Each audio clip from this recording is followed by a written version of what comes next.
We spend our lives searching for one person who completes us, the individual we instinctively call our other half. It is a ubiquitous phrase, but the intense psychological feeling behind it, the sense that we are walking around with a missing piece of ourselves, has a historical origin. This logic doesn't come from a modern greeting card, but from a 2,500-year-old mythological explanation of human vulnerability. This particular understanding of romantic longing was first argued during an exclusive dinner party in the heart of ancient Athens. Around 2,460 years ago, Athens was at its intellectual peak. The city was a concentrated hub of playwrights, philosophers, and scientists who spent their evenings debating the nature of the universe. One evening, a playwright named Agathon hosted a symposium, a formal drinking party where the elite gathered to socialize and trade ideas. The guest list included some of the most influential figures in history, including the philosopher Socrates. To entertain themselves, the guests proposed a challenge. Each man would stand and deliver a speech defining the true meaning of love. Eventually, the floor was taken by Aristophanes, a comic playwright famous for his sharp wit and his tendency to mock the city's most serious thinkers. Aristophanes decided to answer the question by telling a myth about why humans are so desperately looking for a connection. He claimed that in the earliest days of the world, human beings looked nothing like we do today. These original humans were shaped like cartwheels, spherical beings made of two people joined together, with 2 faces, 4 arms, and 4 legs. They moved with incredible speed, rolling across the ground to match the circular pattern of the sun, the moon, and the earth.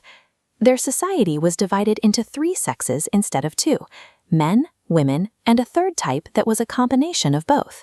This spherical existence represented a state of absolute independence. Lacking nothing, these humans were powerful enough to become a threat to the gods themselves. Growing arrogant, the humans attempted to scale Mount Olympus to overthrow the gods, just as the giants had done generations before. Zeus, the king of the gods, watched from the peak with a thunderbolt in his hand, considering how to handle the rebellion. He hesitated to kill them, as the gods relied on human sacrifices and found the antics of the human race entertaining. Instead, Zeus called down a massive tempest. Lightning rained down from the sky, striking every human and cutting them exactly in 2.